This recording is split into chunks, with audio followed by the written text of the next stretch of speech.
ನಮಸ್ಕಾರ ವೀಕ್ಷಕರೇ, ನಾನು ಪ್ರಭುಸ್ವಾಮಿ ನಾಟೇಕರ್.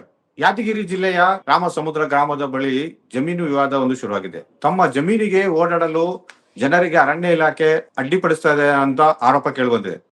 ಎಲ್ರಿ ನಮ್ಮ ಹೊಲಕ್ಕೆ ದಾರಿ ಇಲ್ಲ. ಇಲ್ಲೇ ಹುಟ್ಟಿ ಇಲ್ಲೇ ಬೆಳೆದು ಇಷ್ಟು ಮನುಷ್ಯರಾಗಿ ದಾರಿನೇ ಇಲ್ಲ.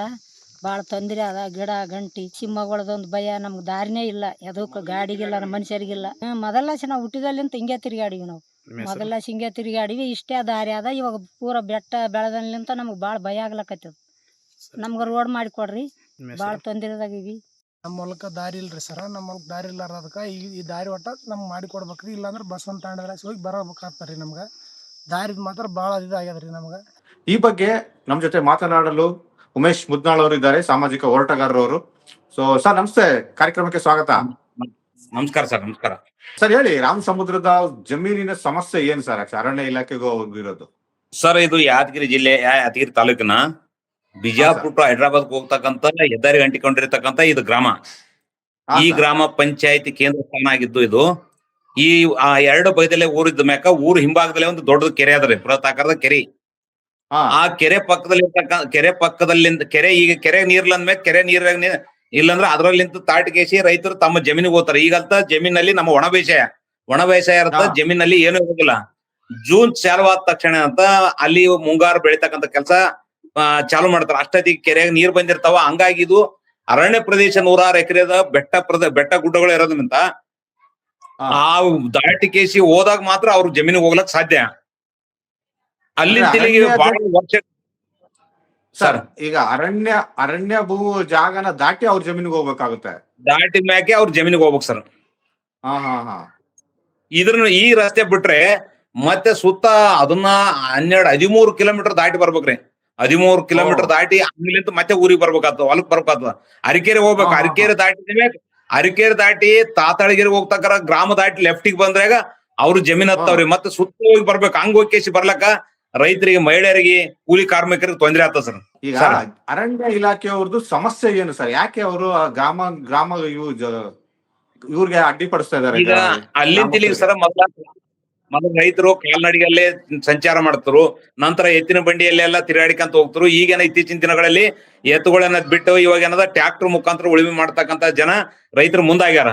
ಹಂಗಾಗಿ ಅವ್ರು ಏನದ ಅಧಿಕಾರಿಗಳಾಗ್ಲ ಕೆಲವೊಂದು ಸಿಬ್ಬಂದಿಗಳು, ಕೆಳಮಟ್ಟದ ಅಧಿಕಾರಿ ಸಿಬ್ಬಂದಿಗಳು ಅಲ್ಲಿ ದಾರಿಗೆ ಹೋಗ್ಬೇಡ ಅಂತೇಳಿ ಕಿರಿಕ್ ಮಾಡ್ತಾರಂತಕ್ಕಂಥದ್ದು ನನ್ನ ಗಮನಕ್ಕೆ ತಂದಾಗ, ನನ್ನ ಗಮನಕ್ಕೆ ತಂದು 24 ಗಂಟೆಗಳಲ್ಲಿ ಸ್ಥಳಕ್ಕೆ ಹೋಗಿ ಪೂರ ಪರಿಶೀಲನೆ ಮಾಡಿ ನೋಡಿದಾಗ ಅಲ್ಲಿ ಟ್ರ್ಯಾಕ್ಟರ್ ಆಗ್ಲಿ ಎತ್ತಿನ ಬಂಡಿ ಆಗ್ಲಿ ಜನ ಸಂಚಾರ ಮಾಡ್ತಕ್ಕಂಥ ಆಲ್ರೆಡಿ ದಾರಿ ಇದೆ ಬಹಳ ವರ್ಷಗಳಿಂದ.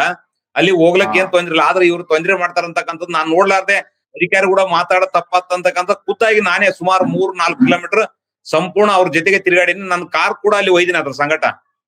ಗಾಡಿ ಹೋಗ್ಲಕ್ ಅನುಕೂಲ ಇದೆ. ಅವ್ರು ಡಾಂಬರ್ ರೋಡ್ ಬೇಕಾಗಿಲ್ಲ, ಸಿಸಿ ರೋಡ್ ಮಾಡಂತ ಅವ್ರ ಏನ್ ಹೇಳಿಲ್ರಿ. ಅದು ಹೋಗ್ಲಕ್ ನಮಗ ಕಿರಿಕ್ ಮಾಡ್ಬಾರ್ದು ಅನ್ನೋದೇ ಅವ್ರದ್ದು ಬೇಡಿಕೆ ಅದ. ಅಲ್ಲಿ ಒಂದ್ 2-3 ಹಳ್ಳ ಹತ್ತವ್ರ. ಹಳ್ಳ ಅಂದ್ರೆ ಆ ಬೆಟ್ಟದ ಕಡೆ ನಿಂತ ಬಂದು ನೀರ್ ಬಂದು ಕೊಚ್ಕೊಂಡ್ ಹೋಗಿಸಿ ಹಳ್ಳ ಕೊರಕಳಿ ಬಿದ್ದದ್ರಲ್ಲಿ. ಅಲ್ಲಿ ಕೆಲವು ಸಿಮೆಂಟ್ ಪೋಲ್ ಹಾಕಿ ಕೊಟ್ರ ಅನುಕೂಲ ಆಗ್ತಕ್ಕಂಥ ಅವ್ರ ಬೇಡಿಕೆ ಅದ. ಅದೇ ಗ್ರಾಮಸ್ಥರು ಏನ್ ಹೇಳ್ತಾರೆ, ನೀವು ನಮ್ಗೆ ರೋಡ್ ಬೇಡ, ಅಟ್ಲೀಸ್ಟ್ ಹೋಗೋದಕ್ಕೆ ನಂಗೆ ಅನುಮತಿ ಕೊಡಿ ಅಂತ ಕೇಳ್ತಿದ್ದಾರೆ.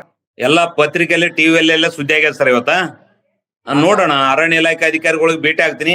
ತಾವನು ಕೂಡ ಏನದ ಅಲ್ಲಿ ಸಂಬಂಧಪಟ್ಟ ಸಚಿವರು ಮತ್ತು ರಾಜ್ಯ ಮಟ್ಟದ ಅಧಿಕಾರಿಗಳಿಗೆ ಗಮನಕ್ಕೆ ತಂದ್ರಿ ಅಂದ್ರೆ ಅವ್ರ ಸಮಸ್ಯೆ ಬಗೆಹರಿತಕ್ಕಂಥದ್ದು ನನಗ ಆಶೆ ಇದೆ. ಖಂಡಿತ ಇದನ್ನ ಪ್ರಯತ್ನ ಮಾಡ್ತೀವಿ ಸರ್. ಈಗ ಮೂಲ ಸಮಸ್ಯೆ ಈಗ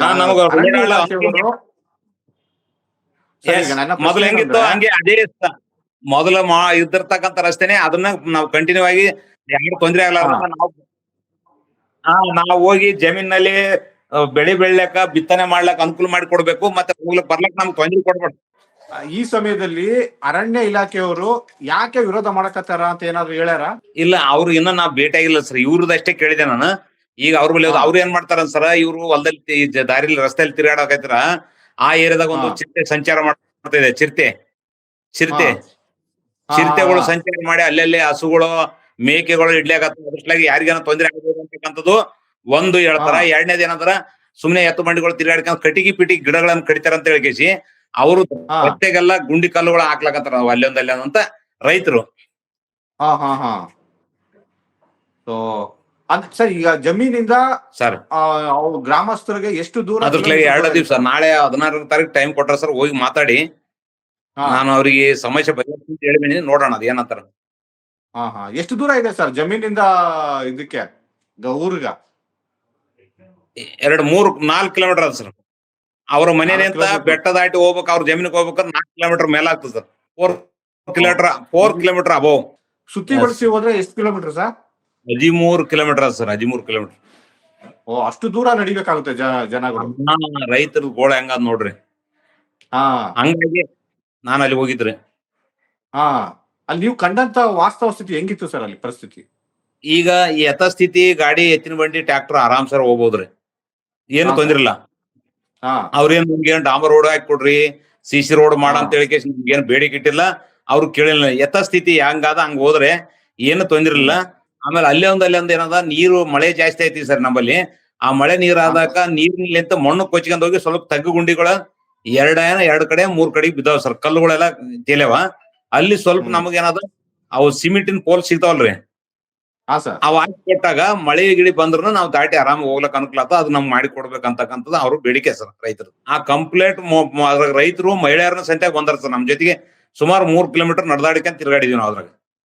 ಓಕೆ ಓಕೆ ಓಕೆ ಸರ್. ಇದು ರಾಮಸಮುದ್ರ ಗ್ರಾಮದ ಒಂದೇ ಸಮಸ್ಯೆನಾ ಅಥವಾ ಅಕ್ಕಪಕ್ಕ ಬೇರೆಯವ್ರಿಗೆ ಈ ಸಮಸ್ಯೆ ಇದೆ? ಇದ್ರ ಜೊತೆಗೆ ಇನ್ನೂ ಒಂದು ಎಂಪಾಡ್ ಅಂತ ಆದ್ರೆ, ಅಲ್ಲಿ ಏನ್ ಮಾಡ್ರ, ಹಾ, ಅದು ಫಾರೆಸ್ಟ್ ಒಳಗೆ ಬರ್ತಾರ ರೋಡು.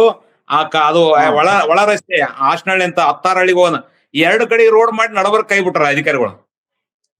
ಸರ್ ಈ ಸಮಸ್ಯೆ 2 ಕಡೆ ಮಾಡಿ ಕೇವಲ 50 ಫೀಟ್ ರೋಡ್ ಮಾತ್ರ ಬಿಟ್ಬಿಟ್ರ. 2 ಕಡೆಗೆ ರೋಡ್ ಆಗ್ಯದ, ಸೆಂಟರ್ ಮಾತ್ರ ರೋಡ್ ಇಲ್ಲ. ಓಹೋ, ಇದು ಎಷ್ಟು ವರ್ಷಗಳ ಸಮಸ್ಯೆ ಸರ್? ಇದು ರಾಮಸಮುದ್ರ ಸ್ವಾತಂತ್ರ್ಯ ಸಿಕ್ಕಲ್ಲಿಂತ ಅದು ಹಂಗೇನೆ ಆದ್ರೆ. ಇವಾಗ ಎಂಪಾಡದ ಏನದ, ಇತ್ತೀಚೆಗೆ ಡಾಂಬರೀಕರಣ ರೋಡ್ ಮಾಡ್ಯಾರ 2 ಬದಿಯಲ್ಲಿ. ಕಮಿಷನ್ 12-13 ಕಿಲೋಮೀಟರ್ ರಸ್ತೆ ಮಾಡಿ ನಡ್ಬರ್ಕ್ ಬಿಟ್ರು, ಅರ್ಧ ಕಿಲೋಮೀಟರ್ ರಸ್ತೆ ಬಿಟ್ರ ಸರ್, ಕೈ ಬಿಟ್ರ. ಅಂದ್ರೆ ನಿಮ್ಗೆ ಸ್ವಾತಂತ್ರ್ಯ ಬಂದಾಗಿಂದ ಈ ಸಮಸ್ಯೆ ರಾಮಸಮುದ್ರ ಜನಗಳಿಗೆ? ಇವ್ರಿಗೆ ಯಾರಿಗೆ ಸ್ವಾತಂತ್ರ್ಯ ಸಿಕ್ಕಿಲ್ಲ ಸರ್. ಹಾ ಹಾ ಇವ್ರಿಗೆ ಈ ಜನಕ್ಕೆ ಏನಾದಂದ್ರೆ, ಇವ್ರಿಗೆ ಸ್ವಾತಂತ್ರ್ಯ ಇಲ್ಲ. ಎಲ್ಲನ ಯಾರನ್ನ ಅಧಿಕಾರಿಗಳು ಜೀಪ್ ತಗೊಂಬಂದ್ರ ಅಂಜಿ ಬಿಡ್ತಾರ, ಅವ್ರಿಗೆ ಎದುರಿಸಿ ಬಿಡ್ತಾರ.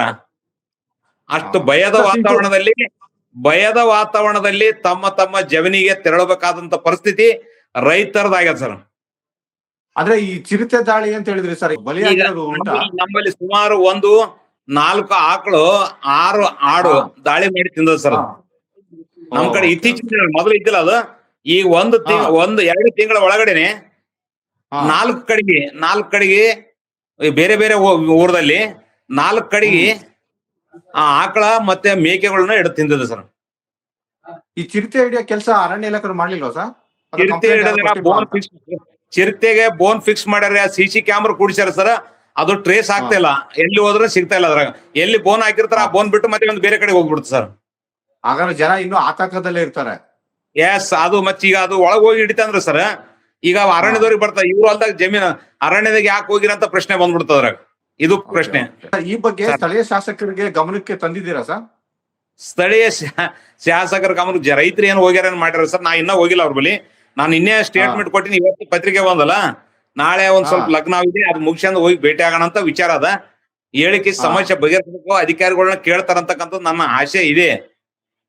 ನೋಡೋಣ, ಕಾಯ್ತೀನಿ. ಮತ್ತೆ ನಿಮ್ಮ ಗಮನಕ್ಕೆ ತರ್ತೀನಿ. ನೀವು ಕೂಡ ಏನದ ಅಲ್ಲಿ ನಿಮ್ಮ ಮಟ್ಟದಾಗ, ಬೆಂಗಳೂರು ಮಟ್ಟದಾಗ ನೀವು ಹೇಳಿ ಮಾಡಿಸ್ತೀರಿ ಅಂತಕ್ಕಂಥದ್ದು ನಿಮ್ಮ ಮ್ಯಾಗನ ನಮ್ ಭರೋಸೆ ಇದೆ. ಥ್ಯಾಂಕ್ ಯು ಸರ್, ಇಷ್ಟೊತ್ತು ನಮ್ಮ ಜೊತೆ ಮಾತಾಡಿದಕ್ಕೆ. ನೋಡಿದ್ರಲ್ಲ ವೀಕ್ಷಕರೇ, ಇಷ್ಟೊತ್ತು ಉಮೇಶ್ ಮುದ್ನಾಳ್ ಅವರು ಏನ್ ಹೇಳಿದ್ರು ಅಂತ. ರಾಮಸಮುದ್ರ ಗ್ರಾಮದ ಜನರು ಸಮಸ್ಯೆಗಳು ಕೇವಲ ರಾಮಸಮುದ್ರದ ಜನರು ತಮ್ಮ ಜಮೀನಿಗೆ 3-4 ಕಿಲೋಮೀಟರ್ ಮಾತ್ರ ಹೋಗ್ಬೇಕು, ಅದು ಅರಣ್ಯ ಇಲಾಖೆ ಜಾಗದಲ್ಲಿ ಹೋಗ್ಬೇಕಾಗುತ್ತೆ. ಒಂದು ವೇಳೆ ಆ ಜಾಗದಲ್ಲಿ ಹೋಗದೆ ಇದ್ರೆ ಅವರು ಸರಿಸುಮಾರು 13 ಕಿಲೋಮೀಟರ್ ಸುತ್ತ ಬಳಸಿ ಹೋಗ್ಬೇಕಾಗುತ್ತೆ. ಇದಕ್ಕೆ ಪರಿಹಾರ ಸಿಗುತ್ತಾ ಅನ್ನೋದು ಕಾದ್ ನೋಡ್ಬೇಕಿದೆ.